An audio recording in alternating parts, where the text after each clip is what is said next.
Hi, PRS healthy cooking ಸ್ವಾಗತ. ಇವತ್ತಿನ recipe ಆಲೂಗಡ್ಡೆ ಬಜ್ಜಿ ಮಾಡಿ ತೋರಿಸ್ತಾ ಇದ್ದೀನಿ.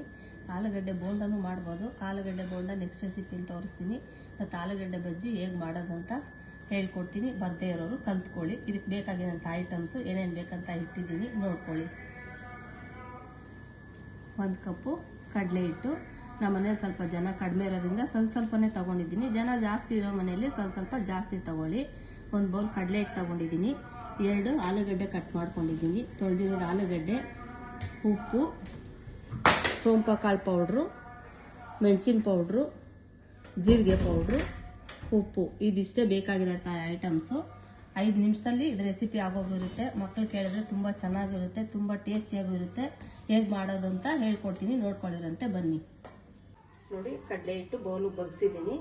ನಾನು ಡೈಲಿ ಹೇಳ್ತಾನೆ ಇರ್ತೀನಿ. ಉಪ್ಪು ನೋಡಿ, ನಾನು ಕೈಯಲ್ಲಿ ಎಷ್ಟು ಬೇಕೋ ಅಷ್ಟು ಅಂದಾದ್ಮೇಲೆ ಹಾಕ್ತಾ ಇದ್ದೀನಿ. ಉಪ್ಪು ಹಾಕ್ಕೊಳ್ಳಿ.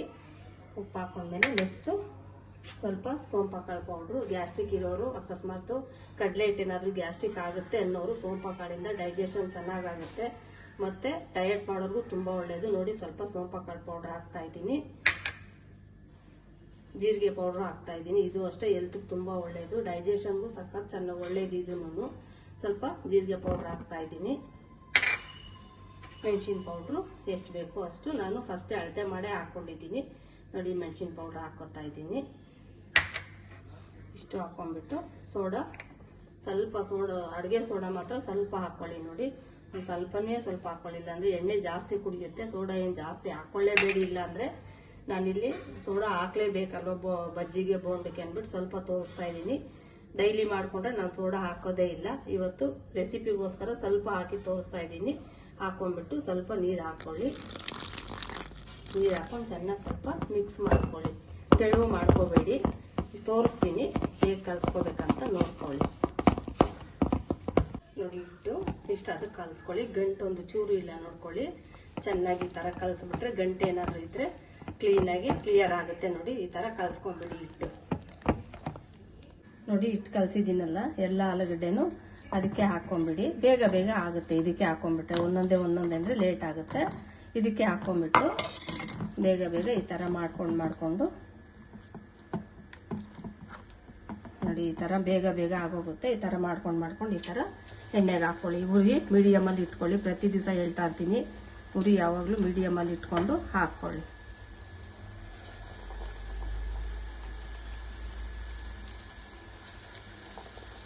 ನೋಡಿ, ತಿರುವಾಕೊಂಡು ಇಷ್ಟಾಗಿದೆ. ಇಷ್ಟಾಗಿದ ತಕ್ಷಣ ನಿಧಾನಕ್ಕೆ ಕಲ್ತ್ಕೊಳ್ಳೋರಿಗೆ, ಎಕ್ಸ್ಪೀರಿಯನ್ಸ್ ಇರೋರು ಪರವಾಗಿಲ್ಲ, ಕಲ್ತ್ಕೊಳ್ಳೋರು ಹುಷಾರಾಗಿ ಎಣ್ಣೆ ಮುಂದೆ ಇರ್ತೀರಾ, ಹುಷಾರಾಗಿ ನೋಡಿ ಈ ಥರ ತಕ್ಕೊಳ್ಳಿ.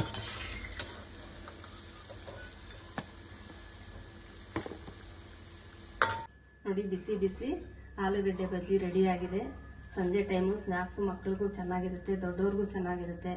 5 ಗಂಟೆನಲ್ಲಿ ಕಾಫಿ ಜೊತೆ ತುಂಬ ಚೆನ್ನಾಗಿರುತ್ತೆ, ತುಂಬ ಟೇಸ್ಟಿಯಾಗಿರುತ್ತೆ. ಇದು ಗ್ಯಾಸ್ಟ್ರಿಕ್ ಬರೋ ಅಂಥದ್ದು ಏನೂ ಹಾಕಿಲ್ಲ. ಅದಕ್ಕೆ ಸೋಂಪ ಕಾಳು ಪೌಡ್ರು, ಜೀರಿಗೆ ಪೌಡ್ರು ಎಲ್ಲ ಹಾಕಿರೋದ್ರಿಂದ ದಯವಿಟ್ಟು ಭಯ ಪಡೆದಿರೋ ತಿನ್ನಿ. ಗ್ಯಾಸ್ಟ್ರಿಕ್ ಇರೋರು ಏನೂ ಆಗಲ್ಲ. ಅದಕ್ಕೆ ಅಷ್ಟು ರೆಮಿಡಿ ಅದರಲ್ಲೆಲ್ಲ ಹಾಕಿರೋದ್ರಿಂದ ಒಂದು ಚೂರು ಗ್ಯಾಸ್ಟ್ರಿಕ್ ಆಗಲ್ಲ. ಟೇಸ್ಟ್ ತುಂಬ ಚೆನ್ನಾಗಿರುತ್ತೆ. ನೀವು ಒಂದ್ಸಲ ಬರದೇ ಇರೋರು ಕಲ್ತ್ಕೊಂಡು ಬರೋರು ಅಷ್ಟೇ, ಬರದೇ ಇರೋರು ಅಷ್ಟೇ, ಚೆನ್ನಾಗಿರುತ್ತೆ ಅಂತ ತಿಳ್ಕೊಂಡು ಮಾಡಿದ್ದೀನಿ. ನೀವು ತಿಂದ್ಬಿಟ್ಟು ಹೇಗಿತ್ತು ಅಂತ ಹೇಳಿ ಲೈಕ್ ಮಾಡಿ, ಶೇರ್ ಮಾಡಿ, ಸಬ್ಸ್ಕ್ರೈಬ್ ಆಗೋದು ಮರಿಬೇಡಿ. ಸಬ್ಸ್ಕ್ರೈಬ್ ಆಗಿ ಸಪೋರ್ಟ್ ಮಾಡಿ. Okay, bye, thank you.